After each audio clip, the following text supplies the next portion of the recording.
Hello everyone, কেমন আছেন সকলে? আশা করি সকলেই ভালো আছেন, আমিও ভালো আছি। এত পেঁয়াজ ভাজছি, যে আলু ভেজে রেখে দিয়েছি, কেন জানেন? আজকে করব ভেজ বিরিয়ানি, কিন্তু পেঁয়াজ রসুন দিয়েই।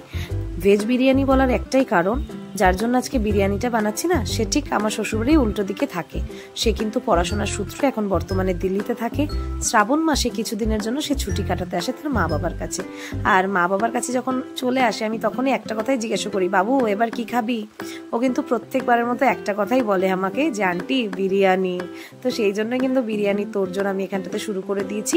আমি এখানটাতে গ্রেভির জন্য কিন্তু আমি পেঁয়াজ ভাজা অন্য কড়াইতে বসিয়েছি, আর এদিকে কিন্তু বেরেস্তা হচ্ছে। তো বেরেস্তাটা আমি তুলে রাখবো, আর এদিকে গ্রেভির জন্য আমি এখানটাতে ভালো করে পেঁয়াজটাকে ভেজে নিচ্ছি। তো এখানটাতে দেখেছেন সোয়াবিন সিদ্ধ করে আমি কিন্তু এবার একটু তেলে লবণ দিয়ে ভেজে নিচ্ছি। আর এদিকটাতে আমি পেঁয়াজ এবং আদা রসুনের একটা পেস্ট বানিয়ে নিয়েছি, সেই পেস্টের মধ্যে আমি জল দিচ্ছি, কারণ আমি এখানটাতে কিন্তু গ্রেভিতে শুধু জলটা ব্যবহার করব। পেঁয়াজ আদা রসুনের যে জলটা হয়, ছিবড়েটা কিন্তু ব্যবহার করব না, তাহলে বিরিয়ানিটা না অনেক হেভি হয়ে যায়।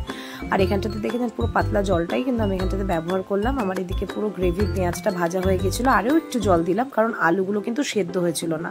আর এই গ্রেভিটার মধ্যে কিন্তু আমি আলু দিয়েছি, দই দিয়েছি, কেওড়া জল, গোলাপ জল এবং স্বাদ মতো চিনি, লবণ, কাশ্মীরি লঙ্কার গুঁড়ো, একটু হালকা লঙ্কার গুঁড়ো, সমস্ত কিছু দিয়ে ব্যাস শুধু সেদ্ধ করেছি।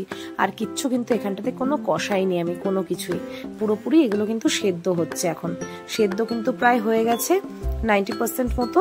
আমি এইবার কিন্তু এটা নামিয়ে রাখবো। নামানোর আগে দিয়ে দিচ্ছি কিন্তু একটু হালকা গরম মশলা, যেটা বিরিয়ানির আমি করে রেখেছিলাম, সেই গরম মশলা এখানটাতে ব্যবহার করে নিলাম।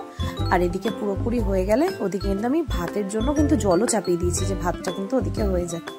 ভাত হয়ে গেলে পরে এইগুলো সমস্ত কিছু একত্রিত করে, বিরিয়ানির কিন্তু আমি স্টেপ আর দেখাইনি, কিভাবে কিভাবে আপনাদের দিতে হয়, সেরকম ভাবেই পাট পাটে আমি দিয়েছি বিরিয়ানি। একদম ফাইনাল লুকটা এটা এসেছে। খেতে ভালো হয়েছিল। ও এখনো রিভিউ দেয়নি আমাকে, দিলে পরে আপনাদের সাথে অবশ্যই শেয়ার করব। ভিডিওটা কেমন লাগলো অবশ্যই লাইক কমেন্ট শেয়ার করবেন। দেখা হচ্ছে